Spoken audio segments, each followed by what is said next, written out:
Welcome to the latest Gramophone podcast, devoted to the 2011 Gramophone Classical Music Awards. I'm Martin Cullingford, editor of Gramophone Online, and in this edition, together with reviewer Bryce Morrison, we're exploring the shortlisted recordings in the instrumental category. They are Perahia performing Brahms's Handel variations on Sony, a disc of Liszt music entitled Harmonie de Soi from Nelson Freire on Decca, and the complete Ravel solo piano music from Stephen Osborne on Hyperion, which is where we begin. A recording from the excellent young pianist Stephen Osborne. The playing here is wonderfully evocative, spirited, technically faultless, as we might expect. A quite delightful survey of a really rather beautiful repertoire. Wonderful repertoire, rather than the epitome of French genius for me. Never more so than in Gaspard de la Nuit, which I think Stephen Osborne plays particularly well. One of the things I loved about this playing was that when Ravel, who could be a very prickly character indeed, said, it is sufficient to play my music, never mind interpretation, whatever that is. And he was obviously got his eye on people who sort of messed around and used extravagant sort of gestures. Stephen is very, very straight with it, and I think he has a wonderful feel for the cool, slightly detached French idiom.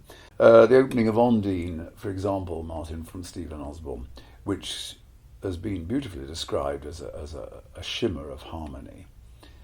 It can so often emerge as a confused shake. It's a syncopated shake, and you need to hear this. This you hear perfectly from Stephen. It's a tribute to the wonderful but unobtrusive technical mastery he has, that he can do that.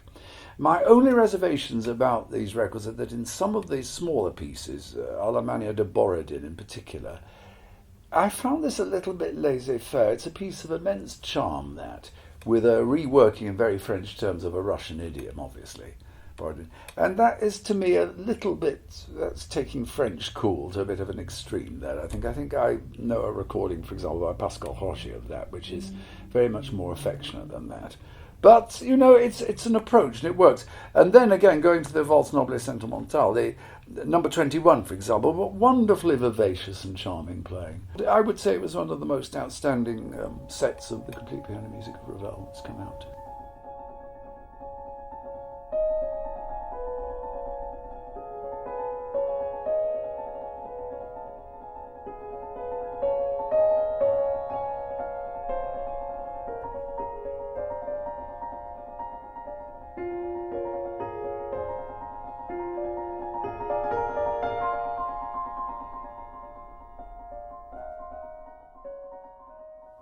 So we now move on to a recording of Liszt's music by Nelson Freire.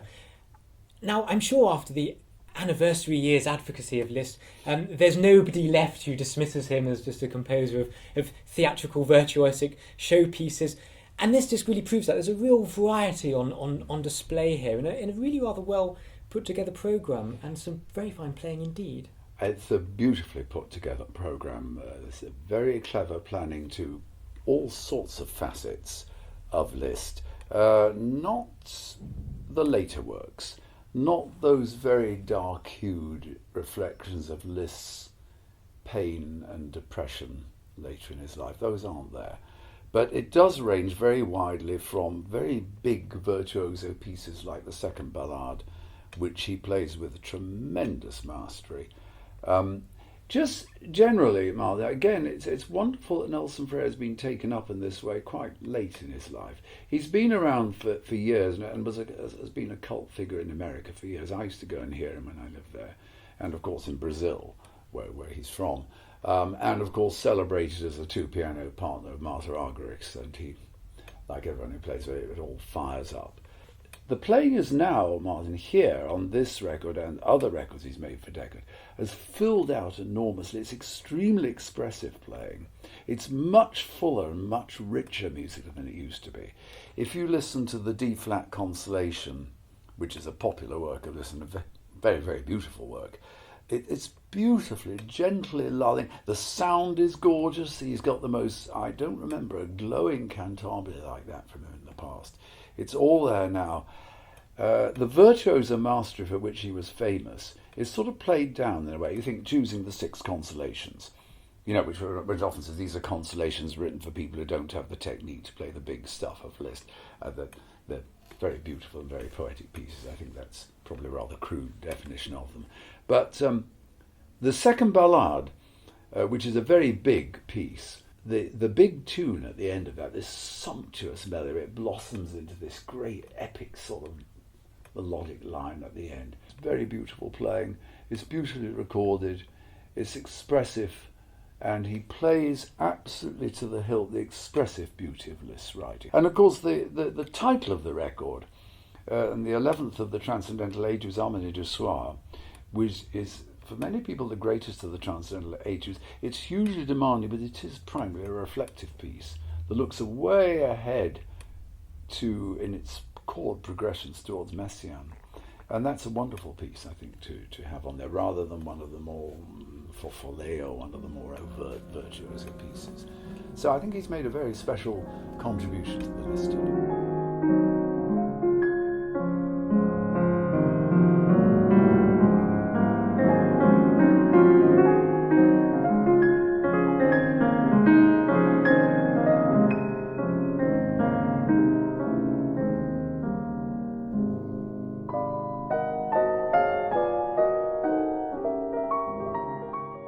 And finally, Perah's recording of Brahms' Handel variations. Now, Perah really is one of today's greatest pianists, and here is a disc which for me exemplifies what is so great about him. It's thoughtful, controlled, not showy, and yet very individual, and all the same deeply musical.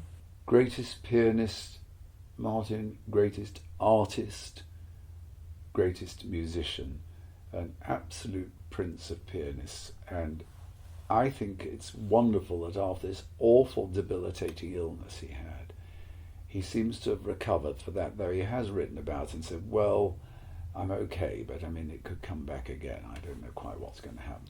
Here's evidence in a record of Brahms music, the Handel variations, and then some of the miscellaneous intermezzions on. This is the first Brahms record he's made for 20 years. I love the earlier one he made, but here it seems to be more wonderful than ever. The sheer poise of it, the lucidity. Brahms, there's always a potential in Brahms, and perhaps particularly in the Handel variations and the Paganini variations also, for an opacity, for opaque textures. Perah's way, and this is a tribute to his phenomenal, real technical command, as opposed to flashy virtuoso or something, is able always to clarify and make potentially thick writing lucid, to clarify it. And just the sheer quality of this playing, it's just so musical all the time. You listen afresh. Years ago, after recovering from this illness at that time, before it came back again, there was a record of the Chopin Ballades, and I remember the G minor ballade. I thought, well, I've taught this to everybody, I've played this myself, I've listened to everybody. Suddenly you're hearing it for the first time.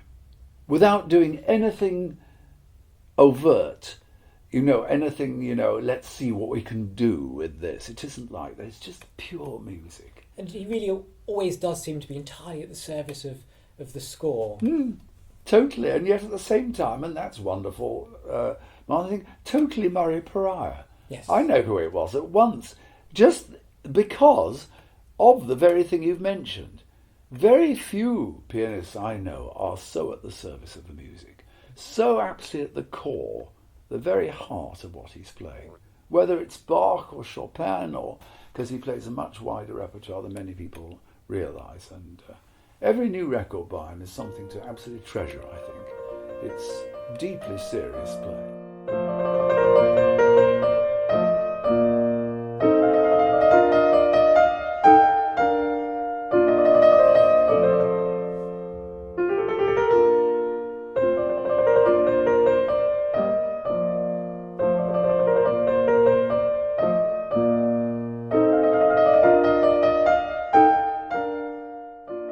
You can find out who receives the Gramophone Award for Best Instrumental Recording when we announce the winners on October the 6th. If you've enjoyed what you've heard, then we're releasing new podcasts every week exploring each of the categories, so do subscribe for free at iTunes or find us on YouTube. Thank you for listening.